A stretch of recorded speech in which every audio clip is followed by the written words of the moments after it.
రాజకీయాలు ఇవాళ కొత్తది. అంటే ఈ ఇప్పుడున్న రాజ్యం అనేటటువంటిది ప్రజాస్వామ్యం, ప్రజలు ఎన్నికవ్వటం. ఇది గతంలో రాజుగారి తర్వాత ఆడబిడ్డలు, ఇప్పుడు కూడా అనేక చోట్ల ప్రాంతీయ పార్టీలు నాయకుడి బిడ్డలు లేదా వాళ్ళ కుటుంబం వారసత్వం. ఇది ఇప్పటికీ జరుగుతుంది, ఆ రోజుల్లోనూ జరుగుతుంది. అయితే ఇక్కడ బీజేపీ నుంచి అయితే అట్లాంటిది లేదు, వారసత్వ రాజకీయాలు ఎంకరేజ్ చేయాలి, మిగతా వాటిలో నడుస్తుంటుంది.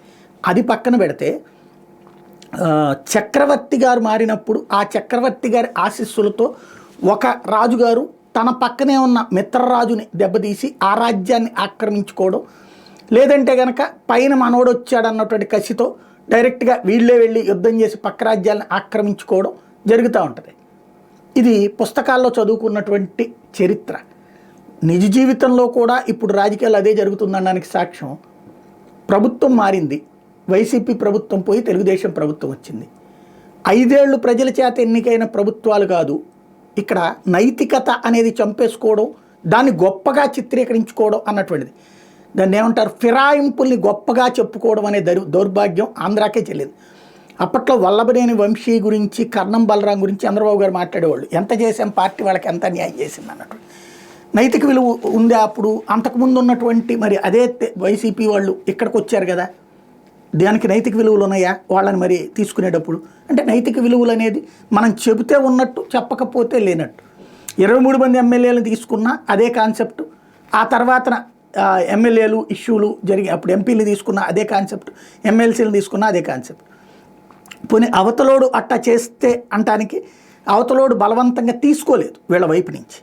వాళ్ళంతటా వాళ్ళు వెంట పడ్డా కూడా కేవలం నలుగురు వాళ్ళు కూడా పేరు చెప్పుకుని బతికి చివరిలో సీటు సంపాదించుకున్నారు. కానీ వాళ్ళకి ఏ మంత్రి పదవులు ఇవ్వలేదు, లేదా కండవాలు కప్పి తీసుకున్నది లేదు జగన్.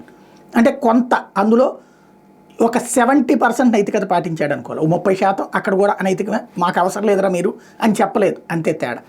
ఇది నెంబర్ 2.